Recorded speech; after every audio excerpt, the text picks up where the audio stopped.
Hello, welcome to our Friday video. This week I'm drinking a beer from Boxcar Brewery. It's a collab with Mills Brewing. It's a 4.5% English best bitter.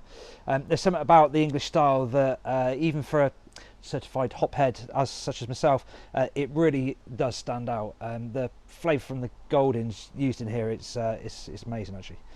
So thanks Boxcar and Mills. So last week I spoke about hop derived products. This week we're going to be looking at raw hops and hop pellets, which go under various different titles, be that T90, T45 or perhaps BBC. These are what we call, for ease and so that most people understand, whole hops. Now there are many arguments about what to call this product, but if you hear dried hops, hop flowers, raw hops or hop cones, this is the product that people are talking about. These have been used in brewing for centuries and can be used directly from the bine. And notice I said bine, not vine. When used like this, they actually produce a different flavour in the beer. You will have heard of harvest or green hop beer. This is beer made with hops that are actually freshly harvested. They have to be used as soon as possible after harvest, as they degrade and oxidise really quickly.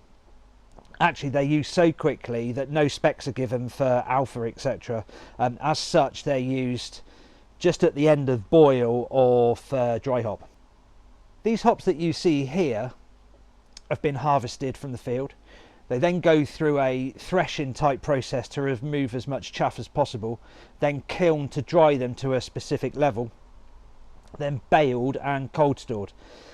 It's imperative that hops in any derivative are treated with absolute care. They need to be oxygen free, dark and cold. This is how the valuable aroma, flavour and bittering compounds are preserved in the best way. Here at the malt miller, all hops are stored at 4 degrees C. We nitrogen backflush and package in foil with an oxygen barrier film.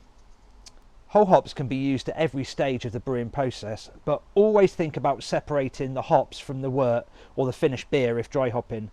You will need to use some sort of filter, such as the popular bazooka filter that you can see here. This goes in the boil kettle or possibly a hop sock for if you're using the whole hops for dry hopping.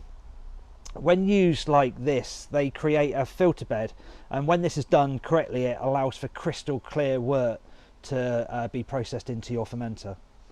These hops are known as pellets or T90s, and their use is far more common right across the world, and for many with really good reason. But there are a few pitfalls that as a brewer you need to get around. These pellets, once in your kettle or dry hop, turn to silt like sludge that want to block any filter, bag, hose, anything you can name. If you're using pellets in the kettle, the only reliable way is to whirlpool. This can be done manually with a paddle or with a pump. If you're doing this, my advice is to remove your hop filter completely. By whirlpooling, you're concentrating the trub in the middle of the kettle. This is likely to be where your hop filter is picking up from, and that will cause issues. Far better to wait for the whirlpool to do its job, then slowly drain the clearer wort from the side of the kettle. When using pellets for dry hopping, and in my opinion they are far superior to whole hops because of the contact area is huge, they release their aroma and flavour far easier. But if you drop them into the fermenter loose, which ideally you will need to be able to chill your fermenter as low as possible to get them to drop out with the trub. This way you will have no problem in the use of pellets for dry hopping. It's worth noting that they take up less space and actually store better than the whole hops. They also contain less of the actual hop material that you don't need. This is taken out during processing.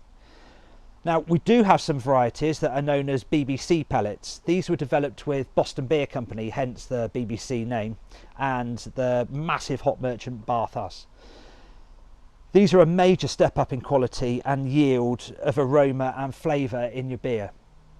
Save these for use in the whirlpool and for dry hop purposes rather than any bittering addition. It's a bit of a waste to use them for bittering. The main thing I want customers to take away from this video is to be able to use the different types of hops easily whilst giving the maximum flavour profile.